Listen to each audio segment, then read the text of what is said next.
In the small town of Taos, New Mexico, residents report hearing a mysterious low-frequency hum, but no one knows where it comes from. Strangely, only 2% of the population can actually hear the hum. Scientists have measured no unusual sound waves.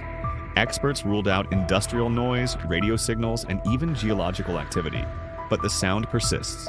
Some believe it's secret military testing.